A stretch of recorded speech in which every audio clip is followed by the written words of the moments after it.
Ho, ho, ho. Welcome back to Dave's Dungeon and another exciting episode of Spooktober movie review for the year 2024. Tonight, ho, ho, ho, ho, ho, we cover Christmas horror, the subgenre within. Now, some of you, I know, you're going, wait a minute, Dave, for real? Yeah, it's October 25th. So in parody to Christmas, we're gonna do Spooktobermas and cover a subgenre that someone asked me about last year. You see, I mentioned at some point that there was a Christmas horror movie, and one of you looked me dead in the face and went, "Really? There's Christmas horror?" Question mark. To which I answered, "Oh, you have no idea." And neither did I before I set out on this project this year. For you see, I thought I had seen most of what constituted this subgenre within horror. Little did I know, I very much had not. I very, very much have not. For what I thought maybe 15, 20 films at most, ended up being 88 films in total. 90 if you stretch it with a couple of Hallmark movies, but I don't. So, almost 90 films and counting. And I gotta say, as a subgenre within horror, this one's actually a lot of fun, and is even safe for the kids for the most part, if they can handle a weirdly violent scene or a splash of blood here or there. Save for the odd exception, which I'll get to. So, let's get off into how these two great flavors got Reese's Cups together. It all started around the 1960s. For I couldn't find anything before then, or even really anything other than Charles Dickens, you know? So, if you want to go earlier than that, you're going to have to go to story. You're going to have to go to books. You're going to have to go to Ghosts in the Night, Messing Up a Rich Man's Christmas. But in 1960, a very popular show by the name of The Twilight Zone released an episode called The Night of the Meek, a Christmas-themed horror spectacle. Then in 1965, The Addams Family, another respectable show, had their horror episode, Christmas with the Addams. These are really the first two and only hybrid horror property already established creates a Christmas episodes that I could find anywhere. So that's at least where it got its start. But it really wouldn't get a full consideration until 1971, when Whoever Slew Auntie Roo comes about. Now, I know, this one sounds like it's a pretty standard fare, except it's a retelling of Hansel and Gretel in the 1920s, as set in an orphanage who lures kids with Christmas gifts and parties, and the idea that the holiday will save them. But little do they know she's hunting through the orphans of the town, looking for a replacement for the one she has in the attic. I gotta say, if you've never seen Whoever Slew Auntie Roo, this one might be worth your time if you're an old head, because I had never seen it before, and once it got me. It actually got me. For an older film, it got me. Because you know how sometimes an older film, it won't stick grounded enough to feel like modern enough to really, relate to? This one does. 1971's Whoever Slew Auntie Roo. Then, in 1972, Tales from the Crypt, our other horror establishment of the time, put out the episode And All Through the House. Now, this concept will get remade so many times, and not only by Tales from the Crypt over the years, but other properties that fully flesh it out and make it its own concept. We're also given our first film, our first true horror movie set on Christmas in Silent Night, Bloody Night in 1972. And a small little made-for-TV movie called Home for the Holidays, but it's not as good as the 1972 Silent Night, Bloody Night. Now, I know a lot of you are going, wait, Silent Night, Deadly Night? No. Not only is it not Silent Night, Deadly Night, it has nothing to do with Silent Night, Deadly Night. It's actually closer to being more related to Black Christmas, if you ask me. This one will get a sequel, but from 1972 to 2013, nothing.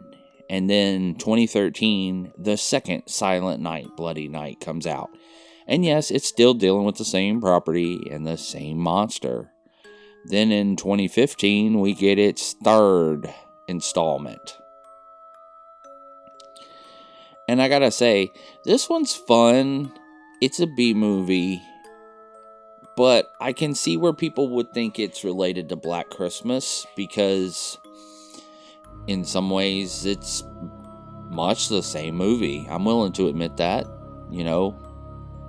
Somebody escapes from a mental health hospital, escapes to this place where no one knows they are, kills everyone in the house that stops by. I can see where you would see it the same way, but the understories, the undercarriages are different. Oh, and don't let me forget, the bad phone calls. Yeah, they're much, much the same. But instead of seeing Silent Night, Bloody Night as, I don't know, the precursor, instead of seeing it as this, like, the same, I see it as a precursor. Because it's almost like this is, if you were to ever have an explanation for who was the family of Billy, Silent Night, Bloody Night is probably that explanation for who Billy's family were from Black Christmas. And I know it's like I'm already talking about it, but in 1974, we got what a lot of horror fans would call the quintessential Christmas horror film. Like, if you're going to name a Christmas horror movie, this is probably the one that's going to get thrown out. Because it's so iconic. It's so exactly what we think when we go, that's Christmas horror. It's My Bloody Valentine and it's Black Christmas. And you can tell that that's the case because no other Christmas horror movie has been so remade. And I gotta say, this is a notable one. If you've never seen Black Christmas, this is your year. This is your time. Don't let Mariah Carey thawing out make you get scared or depressed, put in Black Christmas, turn on All I Want for Christmas Is You, and go. I promise you, you will have a good time. And this one was made several times. So you have the original in 1974, which I gotta say, you can find anywhere. It's on Tubi, it's on Amazon, it's on Netflix, it's on Max, it's on a lot of things, because it's practically, you can practically, find it on YouTube, I think. But that's the original version. Then you have the remake in 2006, which Dave still gives a yes. I do recommend this one, because not only is it a good standalone horror movie on its own that does both genres well, but it also expands on the lore of Billy and expands on the tale itself. Now, as for the 2019 remake, I'm less inclined to say, yeah, go for it, because it's less involved with the story we've gotten twice over, and more involved with college and the sort of socioeconomic, social issues that we have and sociopolitically dealing with in our current everyday lives. So if you can imagine what political issues were going on in 2019 and what woke is, yeah, you may not have a good time in this movie. So again, it's not a bad movie, and it's got Carrie Ellis in it. I say it's meh. It's not good, it's not bad. We could have done without this one, in my opinion. But if you're interested, it is on Max. So please, you give it your shot and tell me what you think in the comments. Then, in 1974, Black Christmas wasn't exactly everyone's cup of tea. So this really did kill the genre for us for a little while. But it didn't kill the question of could these two genres mix well. And while we had at this point covered the hybrid curious golden age of here are terrible events that happen on or either Christmas Eve or Christmas Day, and they're so terrible that they make a wondrous day awful. And you're horrified at what was supposed to be special is now abjectly awful. So 1974 comes and goes. And it won't be until 1980 rolls around, a whole 6 years, before we'll start to get more Christmas horror movies, because the public outcry back then was a little bit hot. But everything they had done up until then was just, these are terrible events by some unnamed, unknown killer happening on or around Christmas. But in 1980, we would answer the other side of this question. Could we make Santa Claus scary? And the answer to that was a resounding yes. For you see, in 1980, we got two, not one, but two different scary Santa Claus movies. First, To All a Good Night. And second, Christmas Evil. Now, I gotta say, these two movies together birthed what I like to call the evil Santa era. Because not only was Santa not bringing bad boys and girls presents, but he was bringing good boys and girls violence and bloodshed. And I gotta say, of these two, Christmas Evil is probably my favorite of the two. I would say I like Christmas Evil more. I like the character who is the main antagonist of that a little better. because you feel for the guy, you know? He's this down on his luck guy who really enjoys Christmas, and here he sees nobody is taking it seriously, and so after he gets sort of tricked into doing something bad on Christmas, he kind of loses it and goes off on a spree. And I gotta say, this sort of supposition will not go away. I'm not gonna lie to you. Whereas we've seen the terrible tragedies that befall Christmas Eve, Christmas Day, sort of peter out and go away, because nobody likes to be sad on Christmas Eve or Christmas Day. We have not seen evil Santa leave us alone. It will not go away, because after 1980, you get what I would call the end of the terrible events and monsters on Christmas, with probably the greatest movie to ever do it, Gremlins. Yeah, and I know some of you are going, "What, Dave, what about Gremlins 2? Does Gremlins 2 happen on Christmas or Christmas Eve?" No, then it doesn't count. Hee. So Gremlins in 1984 was the last of these don't do that on Christmas or else movies, where I say the golden age of curious about horror and Christmas mixing goes away, and we fall into Killer Santa, Silent Night, Deadly Night era, because in 1984, on the back of Gremlins, we would also get 2 more Killer Santa movies, Silent Night, Deadly Night, and Don't Open Till Christmas. Now, Don't Open Till Christmas, serious film. So giallo, so just shot 80s style. Got a good twist, got good texture. Mwah! I love Don't Open Until Christmas. Highly worth your time. Silent Night, Deadly Night, though, has been rated one of the worst films ever made. And for those of you who know about this film, you also know about Garbage Day.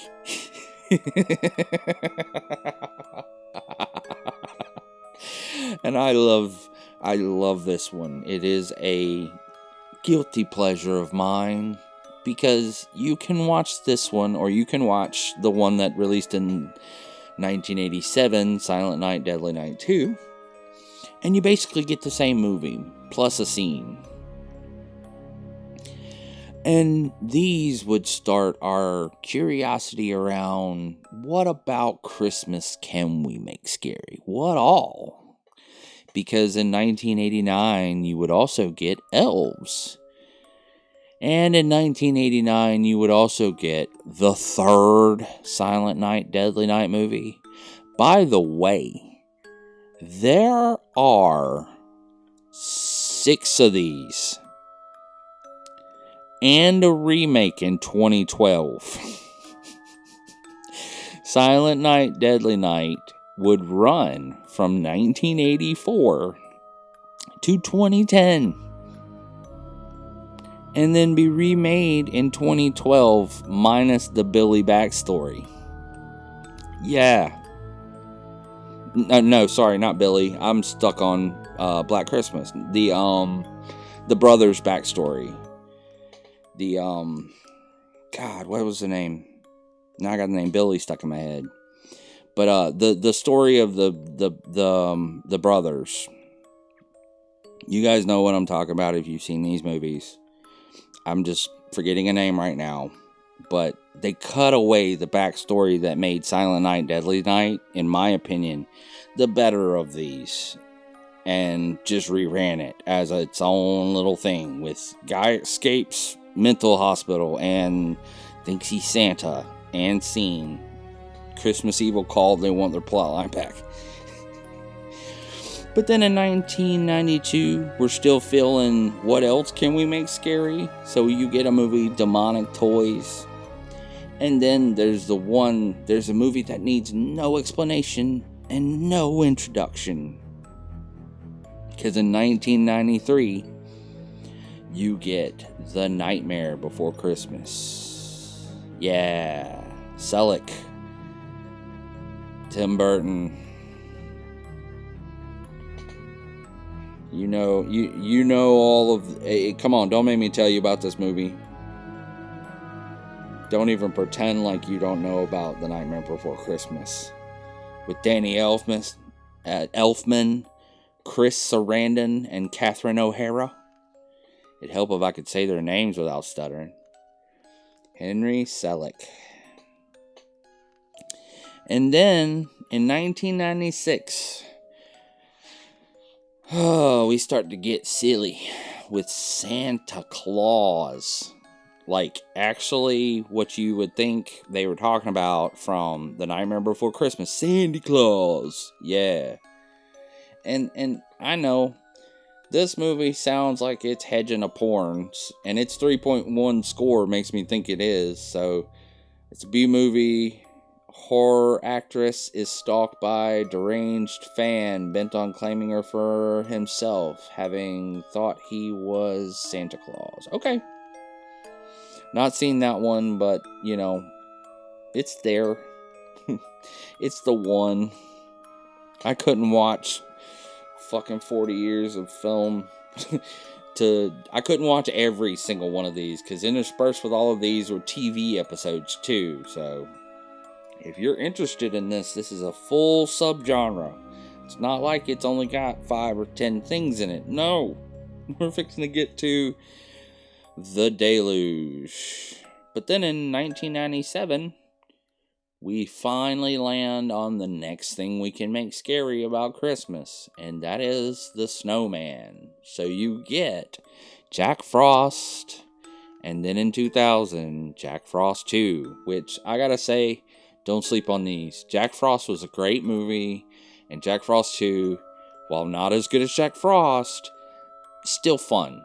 Still worthwhile, because you got a snowman at the beach who's supposedly been suffused with antifreeze, so now he doesn't melt. So he can do even crazier shit now, like freeze a whole swimming pool. Yeah, it's a bunch of fun. Don't sleep on it. It really is a good time. But then in 2001, I want to say evil Santa era died. Because we really went about draining what we could out of Christmas and manufacturing every last scare. So, the next set of movies I go through, I'm just going to read them off George Carlin style, because from 2001 to today, there have been 60 films that are, and I gotta say this, 3.7, 2.7, not much better. Okay? They are mostly awful. Low budget, low production films, with rare exception. And I'll give you the good ones. I'll give you a list at the end. So let's get started. Christmas Nightmare, The Christmas Season Massacre, A Scooby-Doo Christmas, Dead End, Puppet Master vs. Demonic Toys, Santa's Sleigh, A Christmas Tale, Two Front Teeth, Black Christmas Again, Wind Chill, P2, Treevenge, Alien Raiders, The Children, Axe Massacre 2, The Blackout, Deadly Little Christmas, Silent Night, Deadly Night 6, The Traveler, Rare Export, Saint, A Cadaver Christmas, The Melancholy Fantastic, Potpourri, An American Horror Story had an episode, Caesar and Otto's Deadly Xmas, Silent Night, American Horror Story had another episode, Bloody Christmas, Silent Night, Bloody Night, Homecoming, Krampus, The Christmas Evil, oh no, here come the Krampus, Christmas Cruelty, Silent Night, Bloody Night 2, revival, A Christmas Horror Story, Dismembering Christmas, All Through the House, Scary Little Fuckers, Krampus the Reckoning, Secret Santa, Krampus, Krampus the Revenge, Krampus 2, Krampus, Do You See What I See, Penny Dreadful, Red Christmas, Krampus, Good Tidings, Better Watch Out, The Spirit of Krampus, The 12 Slaves of Christmas, A Christmas to Dismember, Xmas, Secret Santa, Xmas 2 Bloody Sleigh, 13 Sleighs Till Xmas, Krampus 4, Krampus 5, Krampus the Rebirth, Advent Calendar, Black Friday, Xmas 3, Santa Insane, and Xmas 4. And that only takes us to 2021. So, with all of those films and the 40 Krampus films, what's good? What's worth watching? What isn't a waste of your time? Well, Black Christmas, obviously. You 1974, you remake in 2006. I would highly recommend you watch those two. Silent Night, Bloody Night, you can go back to if you want. It's not as tight, and I think that's why it's not as popular, because it's got some weird plot lines and all kinds of stuff in there that it can get convoluted, but it does have Mary Warrenos, a character actor that you've seen on Chopping Mall, and she was just in Warlock 1 as your psychic. She was just in one of the last reviews I just did. She was the one that gets possessed and he cuts her eyes out. Yeah, that one. We do like her. I'd also recommend To All a Good Night and Christmas Evil. If you've only got the stamina to do one of these, I would go for Christmas Evil. You get a better watch and a better time out of it. It's a little bit better time. It's a little bit tighter. It's a little bit more cohesive story, all put together. And it has the better ending, in my opinion. Then you gotta see Gremlins, and you gotta see Silent Night, Deadly Night. And you gotta see Silent Night, Deadly Night, if only for the Garbage Day scene, okay? Then, Don't Open Till Christmas. Killer out there on the loose, killing people dressed up as Santa. Worth your time. After that, you of course want to see The Nightmare Before Christmas. You of course want to see Jack Frost, the 2-part. But there's one in 2005 I've really gotta recommend. If not, just going to YouTube to watch the intro opening of the movie. But in 2005, a little movie came out called Santa's Slay. S-L-A-Y. With Bill Goldberg in it. As Santa, as a killer Santa. If you didn't just get excited, get off my channel. He kills Fran Drescher in the opening at a family dinner. If you didn't just lose yourself a little bit, get off my channel. These are the things we get excited for, motherfuckers. Bill Goldberg, Killer Santa, you cannot go wrong with it. And 2010's Rare Exports. I know it's a little bit out there. But if you like a movie that's more introspective and less, oh my god, what's going on, this is going to be a good one. You're going to have a good time here. It's very fun. Very fun. It is worth the time. And if I had to pick a Krampus, it's going to be Krampus from 2015. Yes, this is the AAA Krampus with the big blue poster. Krampus on the roof. Big horns. Has the family locked inside. And it's the little boy story. I do recommend that one. It's worth your time. 2016 babysitter movie, Better Watch Out. Worth your time as well. Shudder specifically has one I highly recommend called Christmas Bloody Christmas from 2022, about a robotic mall Santa that goes haywire and goes killing people. Very, very good movie. Then we have Justin Long's It's a Wonderful Knife in 2023, which was fun. I gotta say, definitely one of those like whodunits.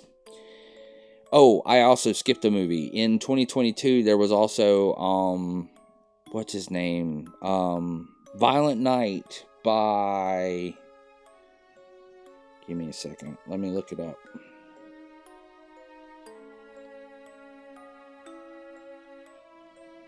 Violent Night with David Arbor, John Leguizamo, and Cam Gigandet,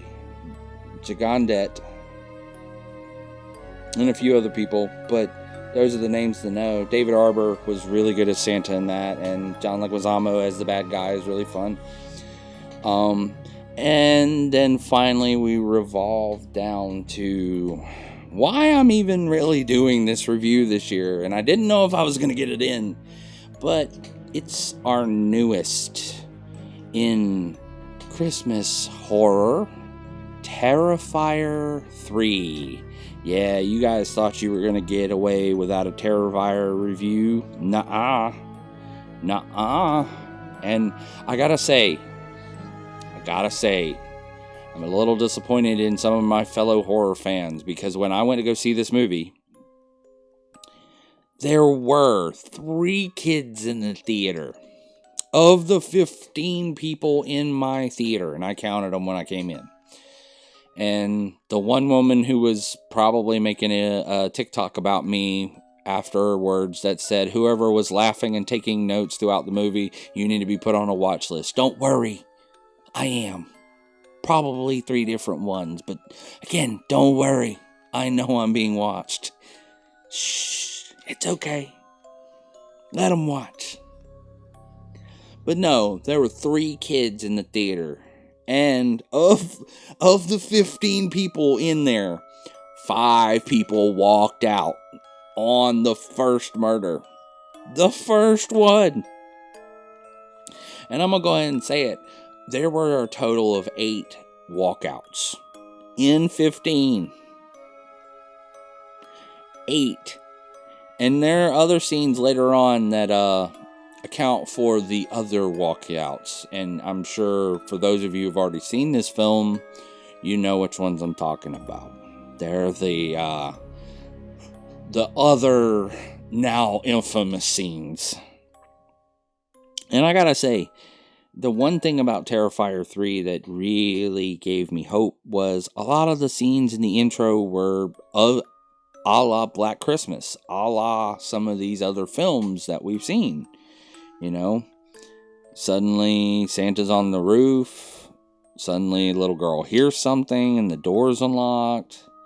Santa's sneaking down to see Santa. Santa brings out an axe, and which is tame, and then it's not. To which I gotta say, that was where you lost 4 just from the get-go. And I'm not even talking about like a family of 4. I'm talking about like 4 separate people just got up and left. And one of the kids was one of the OGs that made it the whole time, for those of you wondering. Only 1 kid left, with the 2 that was later, though. And we get the infamous "Here's Johnny" moment. And I love that little Art the Clown. You get Christmas cookies almost. We get to figure out, though, in this one, what happened. Because at the end of 2, the demon spirit little girl ran away with Art the Clown's head and took it before he could be finished off. And we were wondering whether he could even be killed at that point. Only to see him reborn in Vicky. And the little clown spirit girl, I don't think was killed. So that spirit, I guess, went into Vicky and became the new vessel. So we come back seconds since Art lost his head after our first murders. Live from New York, it's Headless Art. And it's funny because he steals a body and the body steals a head. And we get to see Jericho's face rip off, which I gotta say, nice job, Jericho. I want to see you in more horror movies. And we get to see what Vicky's now got to do with all of this. And it turns out she's part of the family and is going to be his counterpart where the little girl couldn't. Which I'm fine with that. It means I ain't got to see that black spray scene again. I'm fine. Uh-oh. No. Dressed up kid meets some clowns. Yeah. It doesn't go well. And one of the funniest lines is, "Aw, Vicky, you used to be so hot." Yeah, she did. And we get to see and find out that it's been 5 years, and after the events of Terrifier 2, Sienna went to therapy. Yay! Yay for getting help! Yay! Someone did what they were supposed to do. And it's home for the holidays, and into the coolest room ever, which I gotta say, if that's like based on her actual room, like I want to live in that room. Maybe not in that universe, though. Cardboard rocket ship to the moon. What are feelings doing in my Terrifier movie? Because we end up meeting, Gabby, the, childlike wonder spirit that is, Sienna's childhood that hasn't been damaged. No, it's her niece. But it's like she's getting to see herself, and she's getting to see what she could have been, and yet she's trying her hardest to keep it together for her, and yet the Clown Cafe is a bad place, Gabby girl, because it's not over, and Sienna's not done with it either. Meanwhile, after escaping Vicky from our hospital, Art and her go and pull a Michael Myers to sit for the 5-year stint since his head was cut off. And, we get to very unlucky workers who think the house might be haunted. Yeah, that house is actually haunted because they're there. Vicky and Art are definitely haunting the place. And we get this is even harder to watch, and like I wish I had a warning for this scene. Not the easy stuff, not the chopping and the hacking stuff, this stuff. Because Art and Vicky get their first good meal in fucking a while. And if you thought it was hard to watch in Terrifier 2, oh boy, prepare everything. Meanwhile, they go for Christmas Chinese food with friends. It's good to see someone else has that tradition. And little bro Shaw has all grown up and gone off to college, and it's nice to see, but I really wished he was still around and in town. And so does Sienna, because they need to talk, because they never do unless it's something going on with Art. Meanwhile, Art is messing around with some new and improved Terrifier products. He has perfected the Rasicle. New and improved art product from Terrifier. And do you want to know how she got those scars? Joker Cliff Howard? What are you doing here? Because some legends are sitting in that bar. I gotta say, and if you don't know them, go look them up. When you get to see this film, go look them up. You'll be shocked. And Art gets to meet Santa! Oh my god! Art does the full Will Ferrell elf art bit. I'm going to call it the art bit now. It's not the elf bit, it's the art bit. And Mom, Sienna and her aunt laugh about her dead mom because Mom had a mouth like a truck driver. Yes, she did. If that was one thing I remembered about Sienna's mother, is that she was quite the mouthy. Just, I don't know a parent that's I've ever heard talk to their kids like that. Meanwhile, Art and Santa at the bar go drinking and a pissing. And, of course, this makes everybody mad. So, what's Art left to do but shoot up the bar to get his chance to be Santa? Now, Terrifier doesn't have a mustache or a beard, so what's Terrifier to do?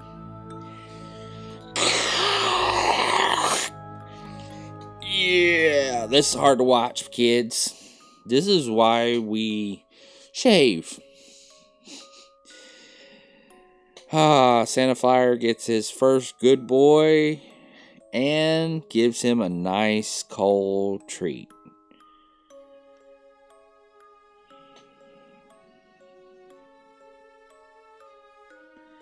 Meanwhile, Gabby and Sienna go shopping at the mall, the Hartley Mall, and drop on by the Clown Cafe. Drop on by the Clown Cafe.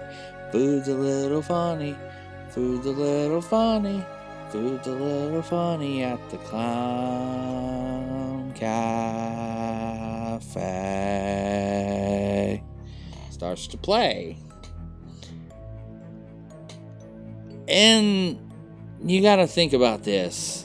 What could that mean but Art showing up at the mall? Because, what's a Santa want to do but sit at the mall and see some kids? But, as with our poor girl Sienna, we are left wondering whether this is real or not, because Homegirl is tripping a little bit in between scenes. And even she starts to think, okay, am I or am I not crazy? Like, are you or are you not bonita? Yeah, that kind of, are we or are we not? So she needs to talk to her brother. Because she's getting the feeling that it is, in fact, happening again. 5 years, man. 5 years. Couldn't go 5 years. And we're introduced to this character, Mia, who keeps trying to get one of the two survivors of the clown to speak up, because she wants to know what it's like to be in his presence. She wants to know how Sienna is coping. Yeah, that didn't go over well. And Art sits for Mall Santa, but they really should have checked those packages, because one of them was ticking.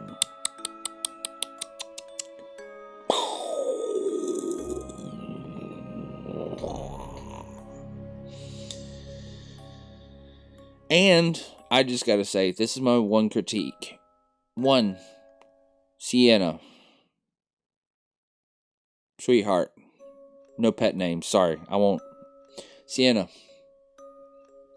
You really left the sword in the Terrifier? You really, really, really? You cut his head off with the sword and you left it there? Really? Really?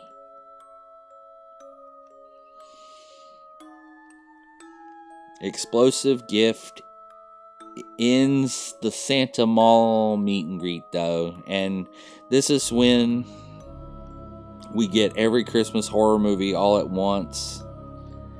It's literally like, what doesn't he pull out? The axe, the fire, just various kills. Just goes all crazy. And Sienna, not wanting to be a Grinch, decides to wrap a sword and put it under the Christmas tree. And makes Gabby Pinky swear to keep it a secret, but we know how Gabby works. Meanwhile, Mia's talking to her boyfriend about wanting this interview with Art the Clown. Meanwhile, Art's listening, and this is the best joke in the whole film. It's like, sound like you want to get with him. No, silly. Trap. Feel it for you, other David. And we even get to see Tom Savini. What the hell are you doing here? Yeah, special effects master himself, the one and only legend, Tom Savini, is in this movie.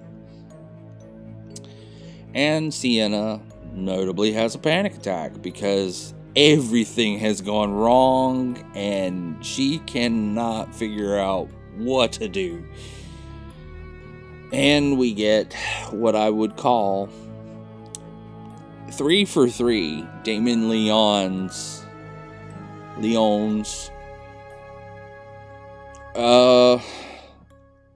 Squirm Award. MVP for Squirm Award. Hardest scene to watch of the year. Because you get a chainsaw in the shower. Mia does, in fact, get her interview live with Art in person. And we get to see what a chainsaw was designed to do and see it used as intended. Yeah, for those of you who know that terrible history of how chainsaws were once meant to be used for surgery. Yeah. And what type of surgery? Oh, hysterectomy, vivisection, that sort of thing. Enema. Meanwhile, Art and Vicky come home to Sienna's for the holidays. They put some Uncle Tinsel up on the tree and bring some gifts of their own. To which point, I gotta call bullshit here because they supposedly killed Jonathan. They killed that bastard off screen. I'm not okay with this.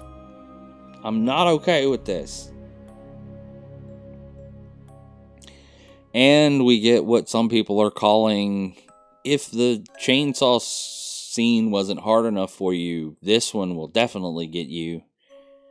Aunt Blowtorch Rat Trap. And hey, I've seen it with a bucket. This ain't new. This ain't new at all. You could have watched it eat through the other side. I've seen it before. And Sienna, our savior, gets her obligatory crown of thorns, to which some people have been losing their shit. I mean, everything else in this movie doesn't piss you off. The glass up the hoo-ha doesn't make you mad, but the crown of thorns does it. And this is when the kid and their parents actually walked out, by the way. And then the most unfortunate of events occurs. Gabby, our light, our hope, meet Art and Vicky. And this is when the movie really started to work on me, okay? Because, literally, I'm trying to keep it together, laughing my ass off, squirming in my seat, just, I don't know how long I can do this for, because this is 2 hours and 5 minutes. And at this point, you're wondering how far Damien's fixing to go with a kid. Because earlier in the film, he straight up murked him. And then at the mall, he straight up murked him. So you're sitting there looking at Gabby girl going, oh, who's no? And we at least know what Sienna's getting for Christmas, because she opens it before the holiday. She gets a sword. Yay! And Vicky finds out what that sword's about, because as we're told in this movie, a little bit more backstory about her dad and about this, where did this character come from. Apparently her dad isn't Art. Good red herring left twist. But apparently worked for whatever it was in the Ninth Circle that made Art immortal and has the power to make people immortal. So whatever this demonic spirit is, it was the same spirit that worked. Spoiler alert, it's the same spirit that Sienna's dad worked for at some point. Spoiler alert. And it's the same spirit that will eventually, spoiler alert, make the armor for Sienna that lets her do battle one final time with Art the Clown, and or whatever else is behind all this in the end. I gotta say, this is one of those fights that you gotta see, because it is sword versus chainsaw, Art versus Sienna, and it goes ham. I mean, there's decapitation. We're watching a head melt, and as we're doing that, it's a sword fight with a chainsaw, and it's getting choked with intestines, and it's getting stabbed, and it's getting... It even harkens back to, you know, getting hooked and cut in different ways from Terrifier 2.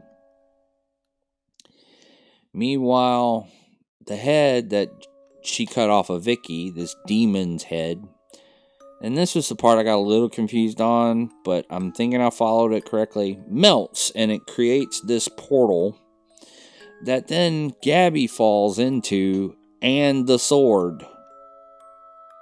Yeah, but not before Sienna could stab Art in the chest in a way that made him take a different expression, if you will. And I gotta say, that was refreshing, because it set up a stake for him finally. Something about his little friend getting killed, beheaded with the sword, meant he was vulnerable for the first time, I think, in the whole series to this point. But who knows? Who really knows? And it just sort of... Alright, Sienna's vowed vengeance, and she's got to find Gabby and the sword. And Art's gotten away for now. So, we're of course getting a Terrifier 4, and when it comes out, you know you're going to hear the dulcet tones of my creepy, terrifying voice. Because I gotta say, while not better than Terrifier 2, as good. Just as good. I'd take it. And I gotta say, it's at least as good as Terrifier 1. Probably better than Terrifier 1 in my opinion. Now I know some people are gonna go, you're backwards on that. Fine, whatever. I don't care.